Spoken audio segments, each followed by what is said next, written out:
আসসালামু আলাইকুম। সবার প্রতি রইল আন্তরিক শুভেচ্ছা ও অভিনন্দন। ব্রেইন ইনস্টিটিউটের পক্ষ থেকে আপনাদের সাথে আছি আমি আবু তাহের। অনেকেই আফসোস করে বলেন, ইস, জীবনটা যদি পেন্সিলের কালি হতো তাহলে ইরেজার দিয়ে মুছে ফেলে আবারও নতুন করে শুরু করতাম। কেউ যখন এই কথাটি বলেন তখন আফসোসের সুরে বলেন।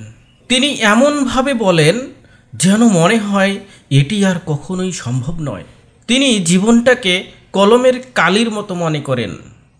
কলমের কালি যেমন ইরেজার দিয়ে মুছে ফেলা যায় না, তিনি মনে করেন জীবনটা এরকমই। যা লেখা হয়ে গেছে তা কখনোই মুছে ফেলা যাবে না।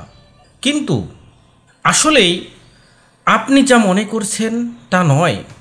জীবনটা পেন্সিলের কালির মতোই। পেন্সিলের কালি যেমন ইরেজার দিয়ে মুছে ফেলা যায়, আপনার অতীত জীবনের ঘটনাগুলোকেও ইরেজার নামক কোনো কিছু দিয়ে মুছে ফেলা সম্ভব। আসুন আমরা বিশ্লেষণ করি। আপনার জীবনের প্রত্যেকটা মুহূর্ত, প্রত্যেকটা দিন, প্রত্যেকটা মাস, প্রত্যেকটা বছর এক একটা খাতার লিখিত কাগজের পাতার মতো। আপনি একটা দিন অতিবাহিত করছেন মানে আপনি একটা পাতা লিখে ফেলেছেন। এই দিনটি আপনার সুখের হতে পারে, আপনার দুঃখেরও হতে পারে। যদি আপনি আপনার দিনটিকে সুখের মধ্যে অতিবাহিত করতে পারেন তাহলে আপনার ওই খাতার পাতায় সুখের কিছু লেখা থাকবে। এর মানে এটা মুছে ফেলার দরকার নেই। কিন্তু কোনোটা দিন যখন আপনার দুঃখের মধ্যে যাবে, আপনার অশান্তির মধ্যে যাবে, আপনার কষ্টের মধ্যে যাবে, আপনার ব্যর্থতার মধ্যে যাবে, এর মানে আপনার জীবনের খাতার একটি পাতায় দুঃখ, কষ্ট, হতাশা, ব্যথা, বেদনা সব লেখা হয়ে গেছে। এখন আমরা চাই এটিকে মুছে ফেলতে। যদি আপনি এটিকে মুছে ফেলতে না পারেন তাহলে এর যন্ত্রণা আপনাকে আজীবন বয়ে বেড়াতে হবে। আর যখনই আপনি এই পাতাটিকে মুছে ফেলতে পারবেন, নতুন করে লিখতে পারবেন, তখনই আপনার জীবন হবে আপনার কাছে প্রশান্তিময় এক জীবন। কিন্তু এই পাতার লেখাগুলোকে মুছে ফেলার জন্য বাস্তবে যে ইরেজার ব্যবহার করা হয়, সেই ইরেজার এখানে আপনাকে ব্যবহার করতে হবে না। আপনাকে আপনার চিন্তার প্যাটার্ন পরিবর্তন করতে হবে।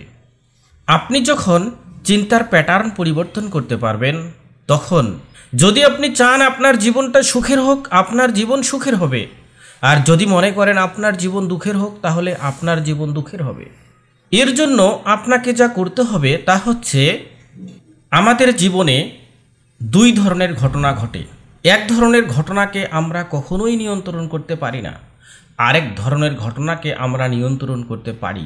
যে সমস্ত ঘটনাকে আপনি নিয়ন্ত্রণ করতে পারবেন না তাকে ঘটতে দিন, আফসোস করবেন না। যা ঘটে গেছে তা আপনি মেনে নিন এবং ভুলে যান, তাহলে আপনার জীবনটা সুন্দর হয়ে উঠবে। আর আপনি যেগুলোকে নিয়ন্ত্রণ করতে পারেন সেগুলোর নিয়ন্ত্রণ আপনার হাতের মধ্যে নিন। এর মানে হচ্ছে আপনাকে আত্মনিয়ন্ত্রণ শিখতে হবে। যখন আপনি আত্মনিয়ন্ত্রণ শিখতে পারবেন, সেই সাথে যখন আপনি সহজেই ওই সমস্ত ঘটনাগুলোকে ভুলে যেতে পারবেন যেগুলো আপনার নিয়ন্ত্রণের বাইরে, আর তখনই আপনার জীবন হয়ে উঠবে প্রশান্তির, আনন্দের, সুখের, সফলতার। ধন্যবাদ।